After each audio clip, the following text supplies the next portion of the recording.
আকাশবাণী কলকাতা সমীক্ষা আজকের শিরোনাম আজও জনপ্রিয় জয়নগরের মোয়া। লিখেছেন গৌতম মণ্ডল। শীত মানেই বনভোজন।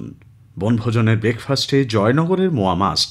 বিশেষ এই মিষ্টান্নটি শুধু শীতেই মেলে, আর মোয়া বললেই অবধারিতভাবে এসে যায় জয়নগরের নাম।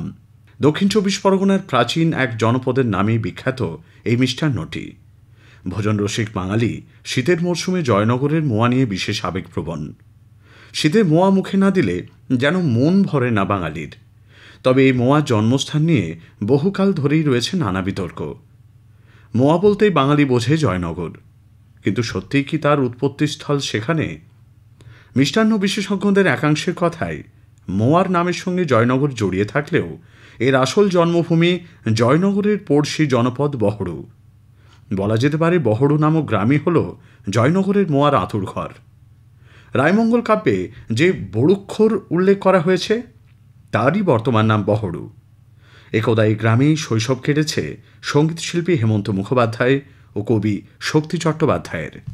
স্থানীয় গণেশ দাস, বাবলু ঘোষ ও রঞ্জিত ঘোষদের মতো মিষ্টান্ন বিশেষজ্ঞরা বললেন, বহড়ু গ্রামের জনৈক যামিনী বুড়ো এই মোয়ার জনক। কথিত আছে তিনি নিজের জমিতে কনকচুর ধান ফলান, পরে সেই ধানের খই ও নলেন গুড় দিয়ে মোয়া তৈরি করে কোনো এক অনুষ্ঠানে তা পরিবেশন করেন। সেই অনুষ্ঠানে হাজির ছিলেন স্বয়ং শ্রী চৈতন্যদেব। তিনি সেই মোয়ার খুব সুখ্যাতি করেন। এরপরই লোকমুখে জনপ্রিয়তা লাভ করে বহড়ুর মোয়া। তারপর থেকেই মোয়ার চাহিদা দিন প্রতিদিন বাড়তেই থাকে।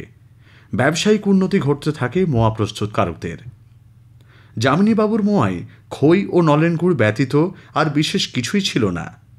এই মোয়াকে পরবর্তীকালে নতুন রূপেও স্বাদে প্রস্তুত করেন জনৈক পূর্ণচন্দ্র ঘোষ বা বুঁচকিবাবু ও নিত্যগোপাল সরকার। 1929 সালে তাঁরা বহড়ুতে একটি মোয়া তৈরির দোকান স্থাপন করেন। এভাবেই যাত্রা শুরু হয় মোয়ার। আজও জয়নগরের বুঁচকির মোয়ার কদরই আলাদা।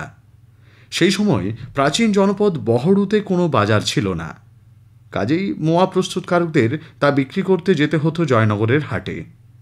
এর ফলে ক্রেতাদের মুখে মুখে ছড়িয়ে পড়ে জয়নগরের মোয়ার নাম। বর্তমানে জয়নগরের মোয়া নামে বিক্রি হয় রাজ্যের সর্বত্র, এমনকি ভিন রাজ্য বা বিদেশেও জয়নগরের মোয়া নামেই বিক্রি। প্রায় 100 বছরের প্রাচীন এই মোয়া জিআই ট্যাগ পায় 2015 সালে। জিআই ট্যাগ পাওয়ার পরেই বিদেশের বাজারেও সমাদৃত হচ্ছে জয়নগরের মোয়া। এখন জয়নগর এলাকার একাধিক প্রতিষ্ঠান বিদেশেও মোয়া পাঠায়। সেই মোয়া দামেও গুণমানের সেরা।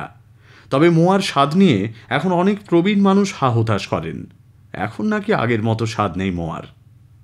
জয়নগরের মোয়ার কারিগররা জানাচ্ছেন, মোয়া তৈরিতে লাগে কনকচুর ধানের খই ও নলেন গুড়।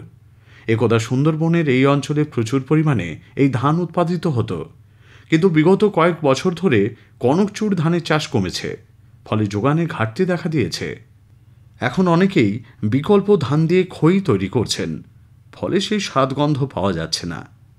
একইভাবে নলেন গুড়েরও আকাল, কারণ নলেন গুড় তৈরি হয় খেজুর রস থেকে। বর্তমানে খেজুর গাছের সংখ্যা অনেকটাই কমেছে শিউলির সংখ্যা। গুড় তৈরি করার কারিগর পাওয়া যাচ্ছে না গ্রামে গ্রামে। নতুন প্রজন্ম এই পেশায় আসতে চাইছে না। আসল নলেন গুড়ের বদলে বাজার ছেয়েছে নকল গুড়ে। বিশেষ রাসায়নিক দেওয়া গুড়ই এখন মোয়ার কারিগরদের ভরসা। একসময় জয়নগর এলাকায় নলেন গুড়ের হাট বসত, এখন সে হাটে আর প্রয়োজন মতো গুড় আসে না। এই শিল্পকে বাঁচিয়ে রাখার জন্য রাজ্য সরকারের পক্ষ থেকে একাধিক উদ্যোগ নেওয়া হয়েছে। কনকচুর ধানের চাষ বাড়ানো এবং খেজুর গাছ রোপণের সিদ্ধান্ত নিয়েছে রাজ্য সরকার। এছাড়া মুখ্যমন্ত্রী মমতা ব্যানার্জির উদ্যোগে জয়নগরে একটি মোয়া হাব গড়ে তোলার পরিকল্পনা নেওয়া হয়। জমি জটে সেই মোয়া হাব তৈরিতে বেশ কয়েক বছর কেটে যায়।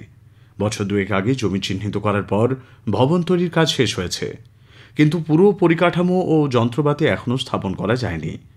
ফলে মোয়া হাব আজও চালু করা সম্ভব হয়নি। এই হাব চালু হয়ে গেলে প্যাকেজিং উন্নত হবে, দীর্ঘদিন সংরক্ষণ করা যাবে মোয়া। সরকারিভাবে নানান সুযোগ সুবিধাও মিলবে। এখানকার মোয়া কারিগররা চাইছেন দ্রুত মোয়া হাব খুলে যাক। কালের নিয়মে জয়নগরের মোয়ার স্বাদগন্ধ কিছুটা কমলেও শীতকালীন এই মিষ্টান্নের জনপ্রিয়তায় কিন্তু একটুও ভাটা পড়েনি। সমীক্ষা শেষ হল। এটি লিখেছেন গৌতম মণ্ডল।